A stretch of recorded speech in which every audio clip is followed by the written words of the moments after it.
Hi, everybody, and welcome to a brand new episode of Real Talk about real estate investing. And it's great to see everybody. It feels like we took a break over the summer and got busy doing all kinds of other fun and interesting things. So I know I'm really looking forward to today's chit chat. Welcome back, Mike and Leanne. And I would like to introduce Kyle Schneider, who's from Sault Ste. Marie this morning, joining us to talk about his story and kind of what brought him here. So if Mike would like to introduce Kyle and what your connection is with him, and explain what he kind of brings to our table as we kind of have our regular chit chats, that'd be great. Yeah. So me and Leanne first met Kyle probably 12 years ago. He was selling lifestyle, an RV. We actually bought an RV through Kyle, and made a connection. And just such a down-to-earth guy, and really, you go to these, RV dealers, and you got these guys that are selling you this and selling you this. And I remember going through trailers, and he's like sitting in the couch, and he's like, "This is great. This is," and it was really relaxed, and it really felt natural, and he felt genuine.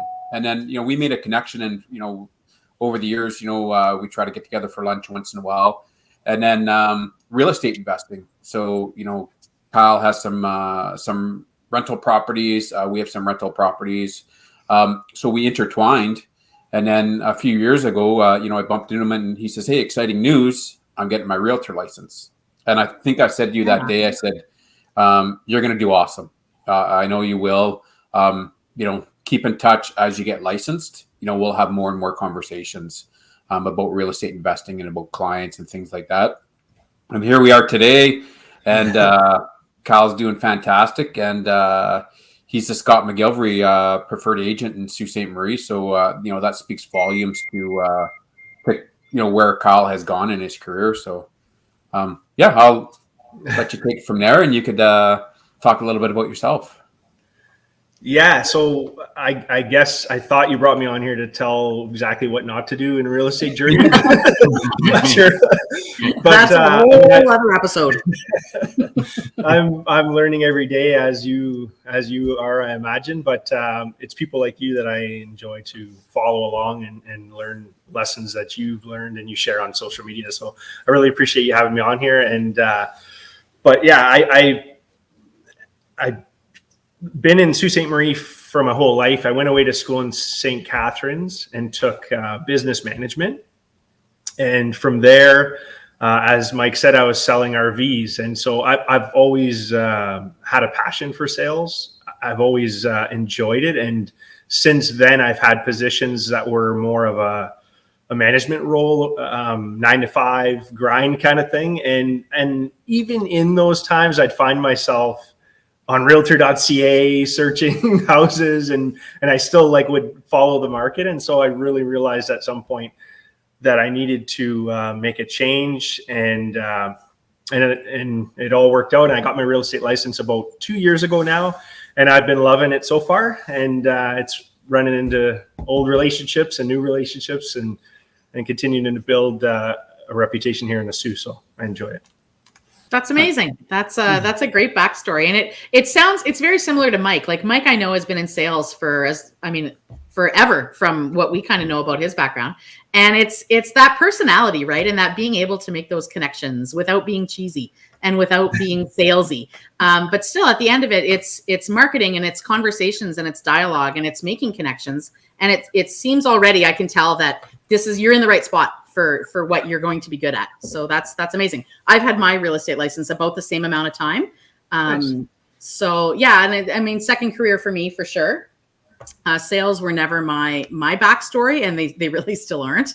But no, a great opportunity to learn and grow and make some great connections that kind of spring us all to where we want to be. Mm-hmm. So that's great. Thank you for sharing. Yeah. I think that you mentioned the business management, it's great because we all know in sales, sales, you go out and you sell something. We're all trying to build, a business and, build a client base. And it's not about, selling somebody one thing. It's about building a relationship and understanding, what they want and what they need and how you can help them. And that's how, when you can help somebody and you can find that need and satisfy that need for them, that's when they become, a customer.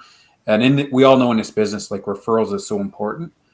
If you sell somebody a bad product or give somebody some bad advice, you're never going to see that person again, or you're never going to get referred by them. Mm-hmm. But in this business, if you can sell somebody, a great house, their dream house, advise them and take care of them, then that's when you build that repeat business. And I think, we're all kind of on that same page. It's all about relationships and referrals. Definitely. Yeah. And being in such a small city, I mean, I don't know if it's 75,000 now, our population here in the Sioux, but that's, super important. You want to see people out at Canadian Tire or at the restaurant and actually feel good about asking them, how's your house that I sold you? For sure. So it's definitely important. The flip side of that too is one bad experience for one person will go to 5 other people or 10 other people. And in a city like Sault Ste. Marie, it doesn't take long for bad news to travel. No. Right. So that is something to definitely be wary of. Yeah. And it makes that relationship building piece so important. Yeah. And I find if you focus on that all the time, it all just kind of comes together, right? Like it's the most important thing is the relationship. And then it just building the business seems to just come. I follow Mike and Leanne. I love your emails I get from you and I appreciate them because just little tidbits and stuff. And that's just little touch points and those. So I look up to what you're doing and one day I'll get there.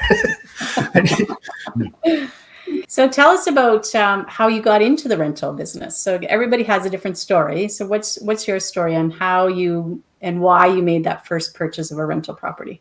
So my first house that I actually purchased from my sister and brother-in-law. And they bought it for, I think it was $28,000. And it's like a 750 square foot house on piers. So it's like not your ideal house, but it's your ideal first house and very cheap. So they purchased it. They lived in it a few years. And then I bought it from them. I think it was $40,000 I paid. And so for me, I mean, looking at moving out of the house and renting or buying, it was a no-brainer at $40,000. It's a little different nowadays, but so I moved into it. I lived there for about 6 months and I realized it was tight. It was kind of small, I'd have people over and we're just jammed in there. So I said, this would be a perfect rental for somebody that wants, they're contemplating an apartment or a small house. So I rented it out. And it's like getting a tattoo. I think it's like addicting. I don't know. I'm not sure because after that, it was just, I moved into the next one and then again, bought another one and rented it out. And at some point I switched that was flowing and working really good, living in them and then renting them and then living in them. But I bought I want to say forever home, but I bought my home that I'll be in for quite some time. And it kind of changed the game as far as, how much your down payment goes and whatever else. And so, but anyway, that's kind of that was the catalyst to getting into it. And it hasn't really stopped as far as maybe not as fast as I'd like, but it's happening. Good. And what's your real estate portfolio look like right now? I have 6 single family homes. I mean, we've always been into the single families. I work with people that are into multis and singles. I like singles. And so that's the road I've taken. And we've had others that we've bought and sold, but we kind of got to a point where we wanted to, it wasn't quantity, it was quality of the houses. Like as a landlord, I wanted to try to get like brick bungalows, like more solid houses. And so I sold a few and bought a few better ones. So it's kind of put me back a bit, but if I knew what I know now, I guess. Yeah. I think we've all had that talk, right? If we could go back and do it differently, it would look this podcast would look very different. And we'd be live on location somewhere with a drink and everything. Yeah. Okay, what was the biggest hurdle or roadblock you encountered, and how did you overcome it? I mean, I think we've probably all been through like the landlord-tenant hurdles. In general, I feel like I've seen it all. I know I haven't because I follow a lot of investors online with horror stories, but just walking into just some homes that is just a disaster zone when you get it back and basically having to rebuild the whole house and start from scratch. And you wonder at that point, when am I going to get my investment back from taking it to basically get it to the studs and bring it back to what you'd call livable and safe. And so, yeah, I mean, and that's very discouraging. Of how I overcame it. I just sucked it up and spent the money.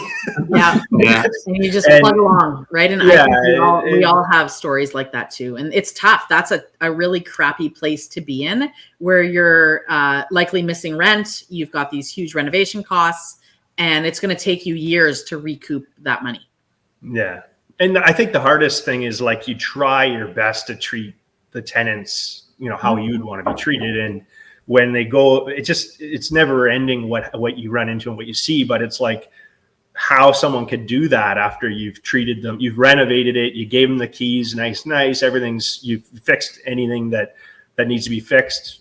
It's wondering why someone would do that to you. You know, that it's the mental game, I guess, that gets you discouraged, for me anyway. But no, and it's true. And even taking it a step further back from that is you try to place people into your properties that you think are going to treat them like you would treat them, or that you want to have them treated. And most of the time, I think we're all pretty good judges of character, and we kind of know what flags are and what to look for. But you still, I mean, it's a bit of a crapshoot. And we've had it happen a couple of times, not many times, where we've had tire fire scenarios like that, where, you know what, there's lost rent, there's huge renovations. And because we're in Ontario, let's be honest, right? It's a nightmare trying to get rid of tenants here. It really, really is. And you know what, it feels like it takes so long. It actually does sometimes, right? Take forever. But it's discouraging. And I mean, really, that's why we, and Mike and Leanne are in the same position, right? We literally invest anywhere except Ontario. Yeah, and I could totally understand that. That's I've ran into the landlord-tenant board a few times, especially during COVID or the pandemic. Absolute nightmare. Yeah, well, for sure. And that was our last tire fire, was kind of through COVID. Yeah. So our hands were already tied, right? Because we were in a pandemic, there were no evictions. The sheriff none of it was happening, right? So in the meantime, we had a tenant that was destroying a unit and not paying rent. And all we could do was sit and watch. Yeah, it's disheartening. So we've all been there. I'm gathering. Yeah. We could have an episode just on sad stories.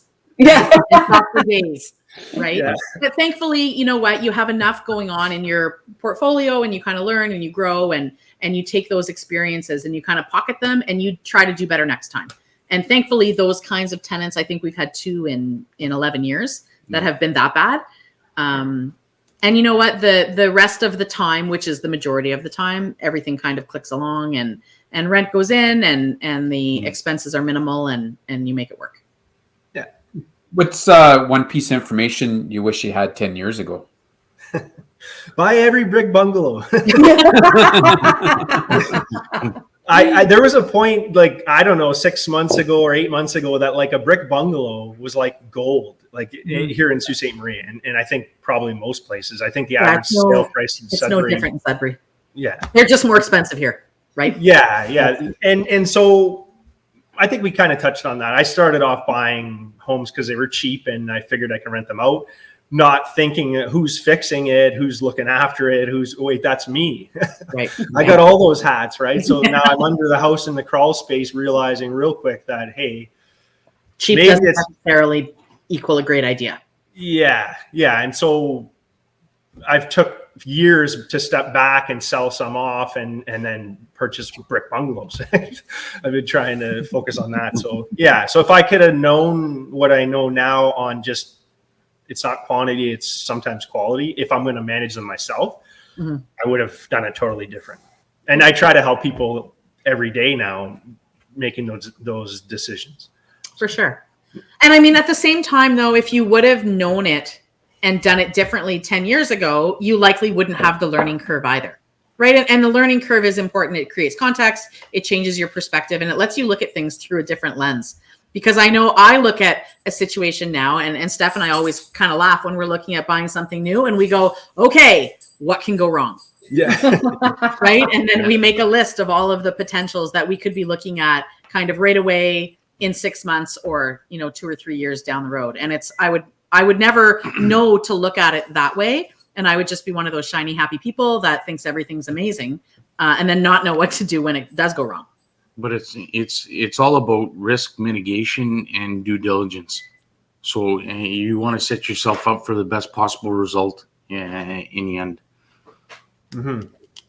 Yeah, I agree 100%. And you watch people, I mean, I watch every rental show you can think of, but when you watch those shows, you realize quickly that they're using certain materials, they're using certain things for a reason, right? And so it's very important. I've learned a lot of lessons. I've realized, like, back when I first bought my house, I probably didn't even know how to fix a P-trap, you know what I mean? So I've learned a million different things that are helping me today. So I don't regret anything. No, and that learning's perfect. And you wouldn't have gotten that learning any other way, really?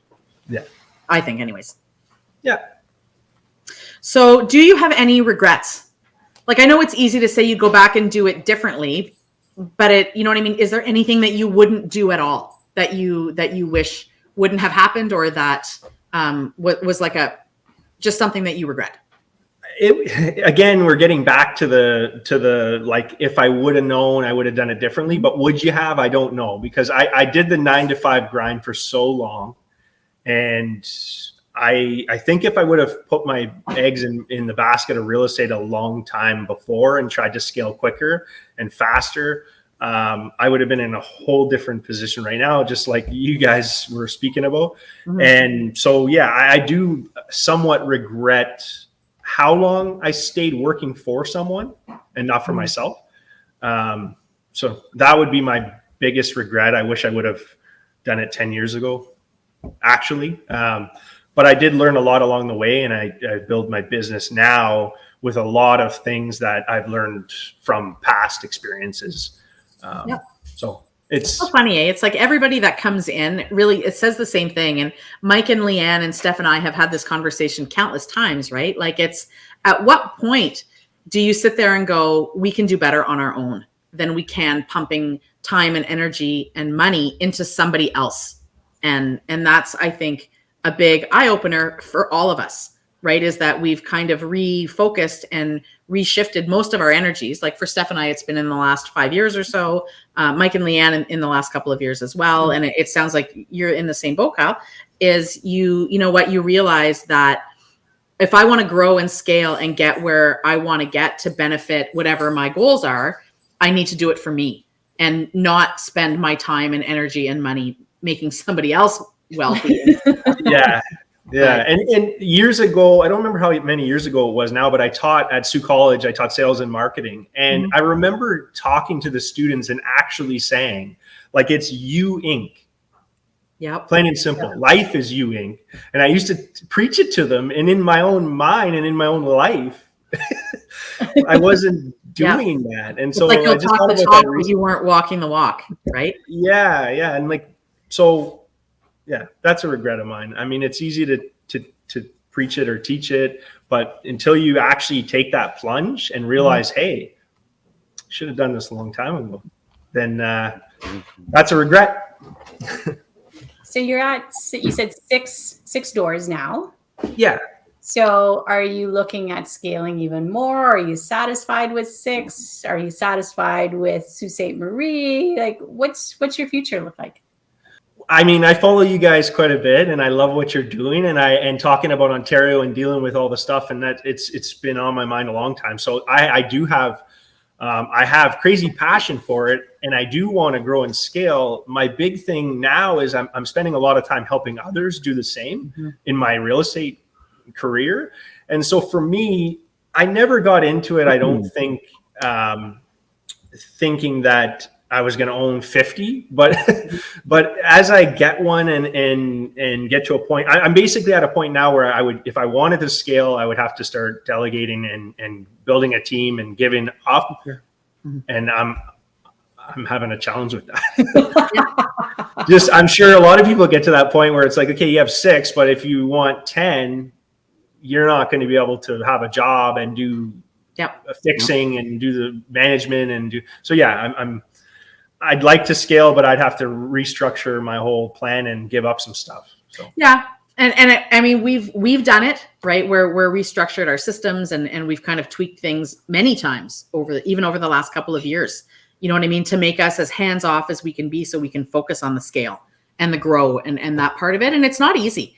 The management piece, like that's never been for us. We never wanted to be property managers. I never wanted to deal with tenant issues. We wanted to be investors only right from the get-go. So that piece for us was very easy.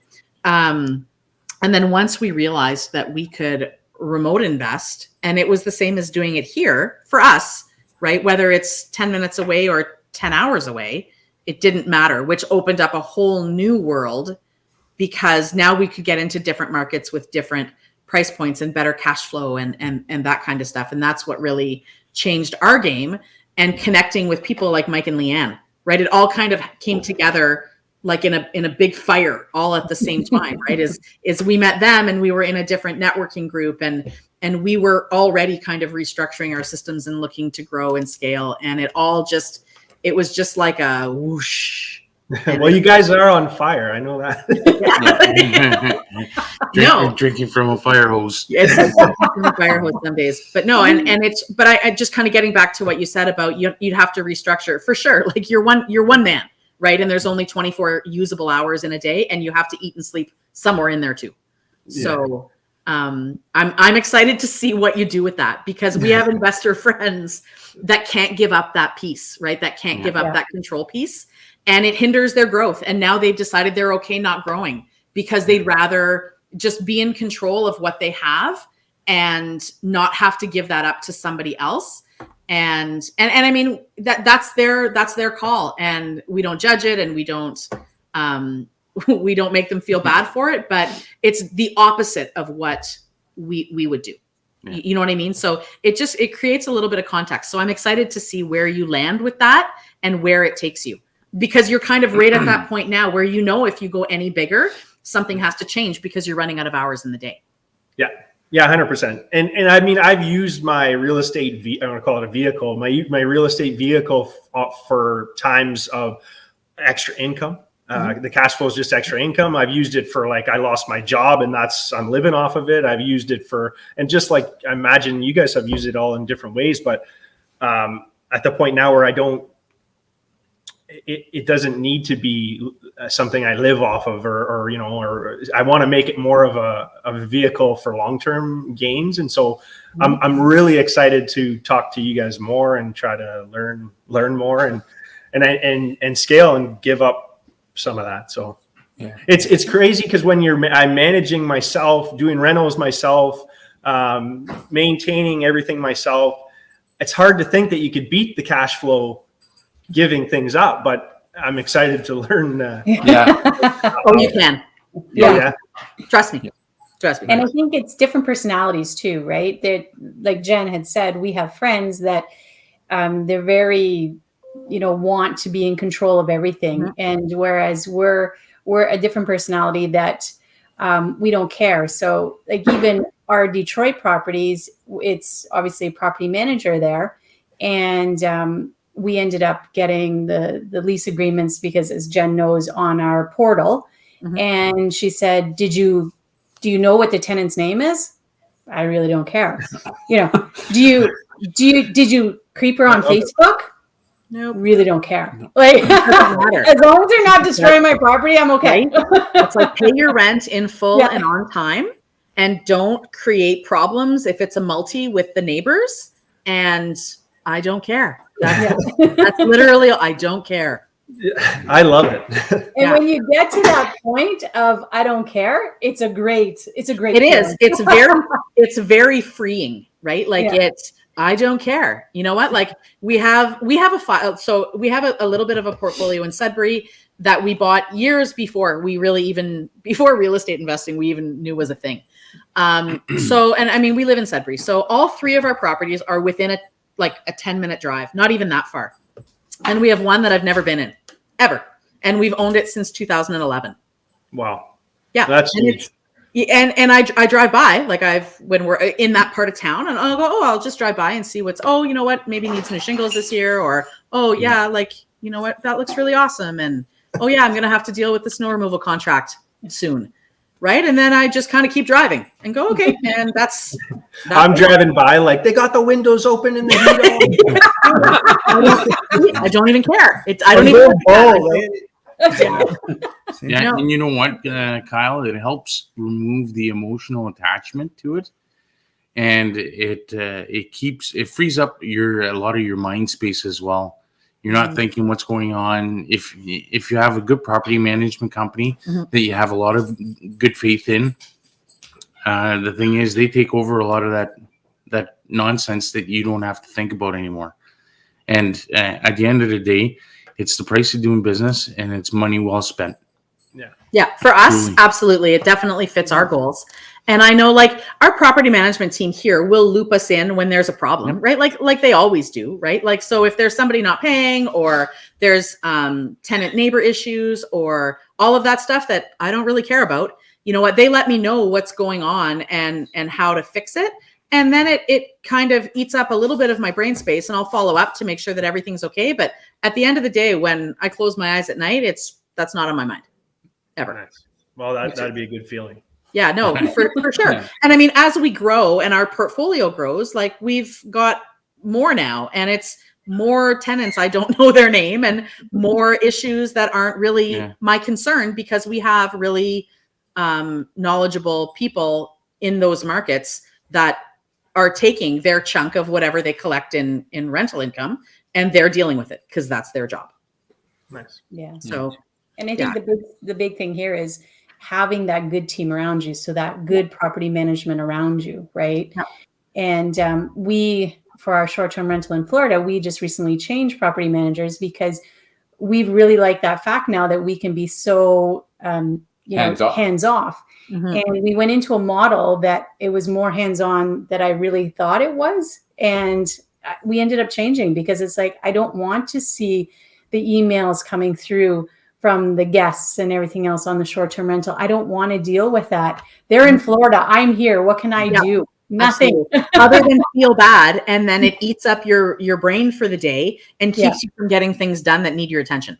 You know what? And that's exactly what happened before we changed over. We were in our last booking at the time of change, and with the old to the new. And there was a miscommunication, and I got an email that said, hey, half hour before they were supposed to check into our house, where's my code to get in the door? I'm like, what? So then, my whole day shattered because I'm trying to deal with a fire that I shouldn't have been dealing with, right? Yeah. Kyle, I'll ask, we're kind of talking about, growing and successes and things like that. What are the, some of your successes and, the successes you're most proud of? I will say, I know, like you said, you've been licensed about 2 years, but the last year you've really accelerated yourself, and you're out all over the place. And, what's driving that, and what do you think has made you, had so much success in the last year or two? So one of the biggest things in my real estate, like selling real estate side is, I realized that nobody, like I was born and raised in Sault Ste. Marie, but nobody really knows or trusts me until they actually maybe work with me. So I figured I need to partner with somebody like, I partnered with Scott McGilvery with the McGilvery Trusted Team for a reason. Cause I mean, people watch them, they trust them, they invest with them. So I partnered with him, and I feel like it's kind of open. It's not been like the end all be all kind of thing, but it's like open doors that maybe wouldn't have opened, as far as people are willing to talk to me more. And then from there, I mean, it's asking for reviews about experiences and that type of thing. So it's just been a snowball from there. I mean, I'm looking forward to continuing to grow it, but I think that was kind of the catalyst of what got it going. And so, and having a great team, I work with Exit Realty on that side of it. So I just need a better team on my real estate investment side. And so that's where I need to cling on to people like you guys and learn more. And I need to actually set time aside to continue to grow and try to flourish. So. Yeah, that is actually one thing that in our mortgage agent training, like, because the brokerage has training all the time, and I always take advantage of it. But that's the thing, and they always stress to us, block time. So block time yourself to your real estate, block time yourself to, as a realtor and as a real estate investor, right? So in our case, mortgage versus real estate investing, and block that time, because if you don't block that time, your time gets away on you. Yeah, and like I caught myself last fall, like I was siding a house. Mikey, you probably seen I posted. Yeah. But I'm up there on a ladder, 40 feet, hammering siding in, and it was freezing, snow's starting to fall, and I'm sitting there going like, what am I doing? Like, first of all, I'm missing deals on the real estate side. Second of all, I could be looking at purchasing a house rather than fixing the one I bought. Third, fourth, fifth, there's so many reasons that are going through my head as I'm up there and the snow's hitting me in the face. Yeah. I'm realizing that like I need to change something. So I need to do that. That's my goal. Wait a second though. That was siding. You said you bought brick. What's going on here? Yeah, well, my last one wasn't brick. Well, that was when the brick bungalows were like ridiculously priced. Like you couldn't even get into them. So I bought one. It actually did have brick. It had like an asphalt fake brick on the side. Fancy fake brick. Yeah, I like it. Yeah, no, and that's what COVID did to the markets, right? Was they made everything that was really easy to get into 5 years ago now impossible. Yeah, I mean, I bought brick bungalows for $120,000 5 years ago. Yeah, that needed work. And now you're anywhere, or yeah. So it's tricky. So I need to look outside of our area for sure and start thinking about that. Yeah. Well, and you know what, with that comes the conversations about how to build your team, like, and what you need to do to kind of start that. So you've got a network of really strong people that are actually doing it right now. So you've got lots of people to link into and kind of have those conversations with. But Leanne's right, block your time off and do your homework and have the conversations, because there's definitely better ways to do it than other ways. And you want to build your foundation right. Like there's going to be errors and there's going to be changes and you're going to bring new people in and old people will kind of move out on their own but your teams become easier to build as you grow, because you learn very quickly what you're looking for, right? And what you're looking for to receive. And it becomes like, I know for us now, it's still time consuming in a brand new market to find a realtor and to find property management that and people who get what we're trying to do, right? And not just trying to be salesy and sell me what they think I want, but to try to sell me what I know I want. And that sometimes takes a little while to find that fit. But it makes all the difference once you're in the right place with the right people. Mm-hmm. Yeah, I look at the real estate business that I've started to develop, and through starting a PREC, starting like a CRM system, building a foundation. That's exactly what I need to do on the other side, on the real estate side. It's doing the exact same thing, just with different contexts. That's all. Yeah. Yep. This is the kick in the butt I need. Yeah. You like the fire. Yeah. Here you go. Well, we'll follow up with you in 6 months, and then that's This is real talk. Right? Maybe we'll follow up in 3 months just to make sure that you're actually doing it. Yeah. Yeah. Right. And we'll call you out. And for us, Kyle, it's been a story of always surrounding yourselves with a good team and people that know more than us, because we're not going to be able to know everything. And if you have a subject matter expert for every situation or every more or less niche that you need to fill in your real estate portfolio, then you're laughing, right? Mm-hmm. It's building your team. Okay, is there anything on your real estate journey that you would have changed other than brick bungalows? Maybe I could open my eyes to multifamilies a long time ago. I feel like now I'm kind of just in single families, but I think I had a horror, I watched my sister and my brother-in-law from the outside in, and they owned multiple multifamilies in Sudbury, and they would come to visit me, and their phones ding, ding, ding. They're managing these properties, right? And every time their phone would ring, it was like someone's smoking in the upper level, someone's being too loud, and it was all people issues. And so at that point, I was in management, already dealing 9 to 5 with people issues that I did not want to have. And so I just said, you know what, like I am so not trying to deal with that and bickering and fighting. And so I went down a path, but I think I could have been more or less narrow-sighted on it. And years ago, not to say I can't get into it now, but yeah, I think I maybe would have changed that a bit. But yeah, and that's something you can kind of grow as you go anyways. Like maybe something, you could do a little bit different, but you still have lots of time to get into that kind of stuff. Yeah, and Mike and I were actually the opposite. We started in multifamily and thinking that's all we were going to do. And then here in Sault Ste. Marie with you. And soon after it was like, then we seen, hey, there's a real market for single families. What are we doing? So picked up single families, right? Yeah, same thing, right? Like we never looked at single families as an option for our portfolio. Multifamily was our bread and butter.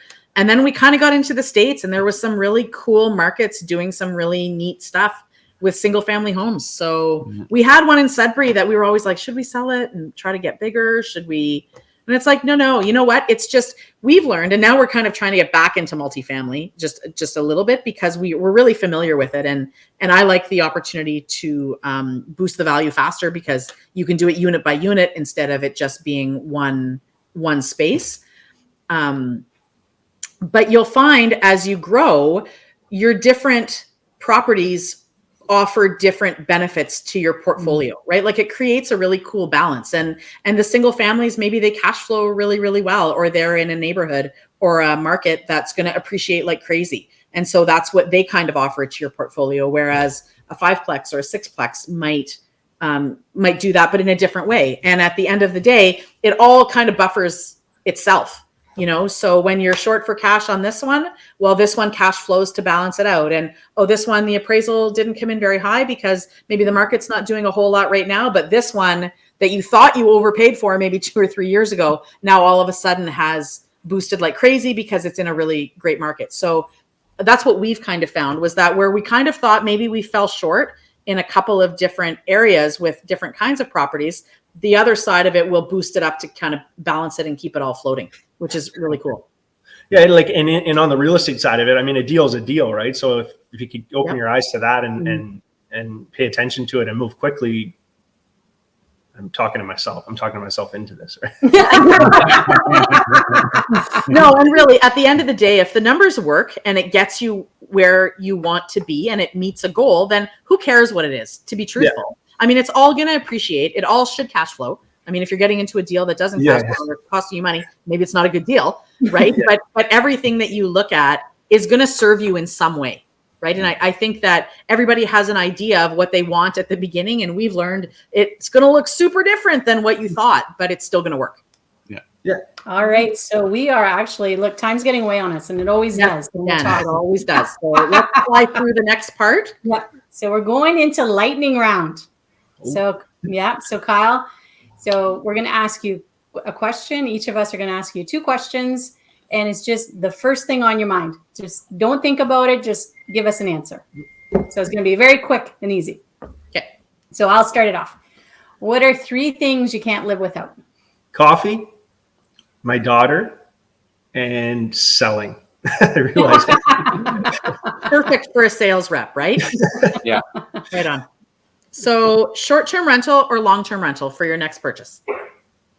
I'm really loving the idea of short-term rental, but I think it'll be long-term. Okay, fair enough. Good. Right. Choose one, $100 doors or $1 million. $100. Okay. Yeah, that's varying. Yeah, we hear lots of different ones. Sometimes we've had brothers on, and one will say one, the other will say the other one, and he's like, well, what if the doors don't cash flow, or what I mean? But depends on the quality of the doors. And where are the doors? We could buy a lot of doors with that and be able to pick the kinds of doors. So those can all in Quran. Yeah. Right. For sure. Right. If you could invest anywhere with no strings attached, where would it be? Anywhere but Sault Ste. Marie. See, you're getting there. Like at the beginning of the conversation today, you weren't going to venture out, but now look at that's your. No, I'm loving the idea. I think you guys are. I'd love to look at Florida or somewhere hot, somewhere where I can go and visit and wear sandals and shorts. So that's definitely would be nice. So Android or iPhone?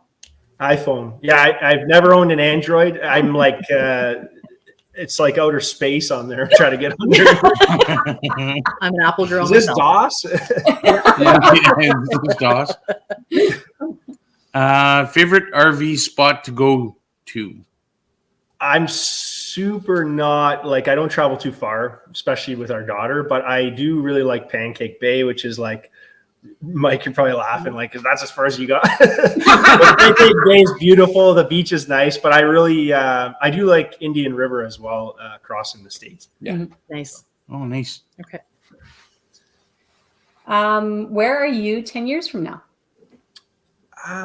I'm going to be scaling my business. I'm going to have property managers. I'm going to be sitting back, not getting any messages, and just living my life with a margarita. Yeah. Nice. Awesome. Yeah. I love it. That's what I'm thinking. Yeah. I think you're last. Yeah. Okay. And what's your perfect vacation? No strings attached. My perfect vacation is in the RV. I sold them. I watched them be built. I bought one and I love it. I wouldn't change a thing. So I would love to take it somewhere like Florida, go to a campground down there and just explore. So that's I would say my perfect vacation. I also do like to backpack and stuff. I went to Europe when I was younger. So toss up between those two. Those are both great options, though. Well, that's what we love about the RV is you can go anywhere, right? Yep. So as long as the only string attached is gas, right? But you can drive anywhere and you can see all of North America essentially. Well, and I'm realizing it's a little tricky with a toddler staying at a hostel backpacking. I need to change the game and bring my house with me. I call it the traveling shit show. Love that. Yeah, no, we've lived through those years. We've Mike and Leanne have. We've all traveled with children, and we know that some vacations have definitely been better than others, but they're always interesting, and they've given us tons to make fun of our kids for forever. If you have just the cars packed to the ceiling, just with stuff honestly, that you may need, possibly, maybe. I better bring it. We look like the Griswolds every time we pulled out of the driveway with the kids when we were going somewhere. Like the neighbors would come over and go, "Are you guys moving?" And you didn't. Like, no, this is just them and all their crap. Like just for the weekend. Yeah, we're just going for a couple of days. Be back on Friday. Yeah, we call it the crazy bus. Yeah. If you have us on Facebook, you'll see the pictures. Yeah, there's crazy buses all over the place all the time. But no, that's fantastic. So if there's nothing else, I think we're just about ready to wrap up. I don't want to keep Kyle too long because he's busy selling everything in Sault Ste. Marie, and I think we take him away from that. But really, I just want to take this opportunity to say thank you for spending some time with us this morning and sharing your story. And I think it's a great one, and it's going to be so well received because you're very real about where you are and where you've been and where you'd like to go. And I think that will resonate with the people who follow us, the 3 or 4 people who watch this every week. And one of them is likely my mom. So this will definitely, I think, hit home and be relevant to what kind of content we're trying to put out there. And I think it's really, I always love to meet people who are doing what we do and making it work in their own way. So thank you, Kyle, so much for joining us. And I wish you nothing but good things. And I can't wait to have you back and see what you've changed and what you're going to do differently to grow where you are and try new stuff. Yeah. Well, thank you very much for having me. I appreciate it. It was awesome. I'm going to shake off the nerves now. I've never even done a podcast, so I was a little nervous about it. But. No, these are great. And you know what? So that's a really great segue into if people want more information or they want to contact you to have conversations about what you're doing, how do we find you? I'm on Instagram at Kyle Schneider Exit. I'm on Facebook as well. And my website is www.saultestemarieHouses.ca. Perfect. Fantastic. Mike, you want to sign us off? You always do it so much better. I know. I just want to say, thanks for keeping it real. That's why we love having on, the people that we pick. We like talking to people about, what really happens in real estate. Me and Kyle have these conversations and, we see these things like yesterday was like, we see the stuff on. Yeah, that's what you see on social media and, what you see in real life, the everyday grind of real estate investors. You're not going to buy one house and be a millionaire, but, you can slowly build up that portfolio and over time, have some great future potential. So again, thanks for keeping it real and look forward to chatting more. Thank you. Thanks, Right on, everybody. Bye. See you next time.